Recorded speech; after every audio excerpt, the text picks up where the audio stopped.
Na Blejskem gradu so v ponedeljek 17. julija slovesno odprli razstavo Jože Plečnik na Gorenjskem, ki je nastala v sodelovanju med Zavodom za kulturo Bled in kranjsko enoto Zavoda za varstvo kulturne dediščine Slovenije.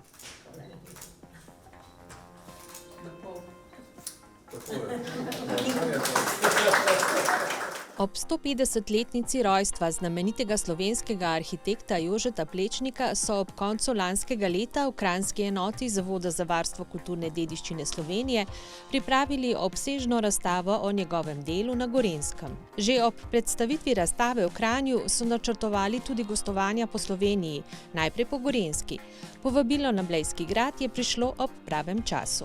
Kot prvo smo se odločili tle za Bled, zato ker je ogromen turistov, veliko je zanimanja in zdaj že par dni traja ta razstava in je zelo velik obisk. Tako da nedvoumno je to zelo dober pokazatelj tudi sodelovanja med nami kulturniki. Razstavo na Blejskem gradu je bilo potrebno zaradi unikatnega razstavnega prostora prilagoditi. Poleg tega je bila prevedena v angleščino in opremljena s QR kodami. Obiskovalci tako lahko dostopajo do še bolj obsežnih vsebin o Plečnikovem delu in življenju. Moram reči, da je tudi ta razstava vredna ogleda, glede na majhen prostor je bilo mogoče kar nekaj informacij vendarle predstaviti na tej razstavi. Seveda je pa spoznanj in dokumentov, ki smo jih na novo odkrili in še nikoli niso bili objavljeni, niti v publikacijah, knjigah in tako naprej, je pa potem zmanjkalo prostora. Razstavo smo pa zasnovali ne samo v smislu fotografij pa arhivskih virov, ampak tudi v smislu predstavitve korespondence, ki jo je Plečnik pisal s svojimi naročniki na eni strani, izvajalci na drugi strani. In ta korespondenca je pa zelo živopisana in tudi špike, ne sem pa tja koga, polna življenjskih modrosti, zabavnih momentov, čisto človeških in seveda pa tudi strokovnih napotkov, tehničnih. Vidi se, da je Plečnik pravzaprav bil mojster vsega, ker je pravzaprav znal tem mojstrom naročiti. Se pravi, da se je spoznal tudi, da najbolj fine mizarske, pasarske izdelke in kako je kakšno stvar treba narediti, da potem nastane tako, kot si jo on zamislil. Razlogov, da so se v Zavodu za kulturo Bled odločili za sodelovanje in pripravo razstave o Plečniku na Blejskem gradu, je bilo po besedah direktorice magistre Leje Ferjan več.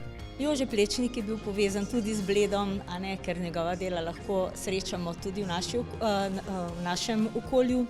Potem pa druga povezava je bila pa taka, da sta bila povezana s Antonom Bitencem, to je z arhitektom, ki je po vojni obnavljal Blejski grad. Bitenc je bil najprej njegov študent, nato asistent na fakulteti, na koncu njegov tesen sodelavec in nekako si je vzel življenjsko vodilo, da ohranja in brani Plečnikovo dediščino. S tem je pa potem še povezana ena zadeva, ko so ustanovili Plečnikove nagrade, je bil Anton Bitenc leta 1973 prvi, ki je prejel to nagrado, sicer za obnovo Blejskega otoka s cerkvijo. Pa tudi to je seveda povezano nekako z gradom, takrat je že to pripravljal za turistične obiske, se pravi, da smo nekako povezani tudi v tem smislu. Tudi na Bledu je Plečnik pustil svoj pečat, vendar je zavedanje o njegovem delu še vedno manjše kot na primer v Ljubljani. Mislim, da ni toliko, kot je recimo za Ljubljano. Zato se trudimo to promovirati in ne samo, da smo danes tukaj postavili to fizično razstavo in jo nadgradili na malo bolj moderen način zaradi spleta okoliščin tudi, s QR kodami, ampak danes smo pravzaprav pozabili povedati, da sočasno s to razstavo se odpira tudi spletna razstava, katera je spet predrugačena in na en nov način prikazana kot prvič Plečnikova spletna razstava v celoti. Tako da tudi to je zelo velik dosežek glede na današnje tehnologije in tudi samo popularizacijo dediščine.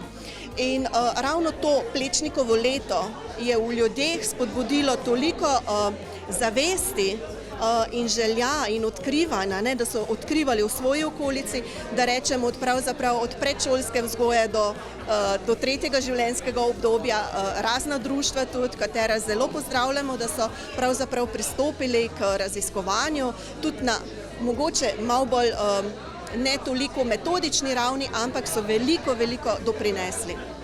Razstava Jože Plečnik na Gorenjskem bo na Blejskem gradu na ogled do 15. septembra.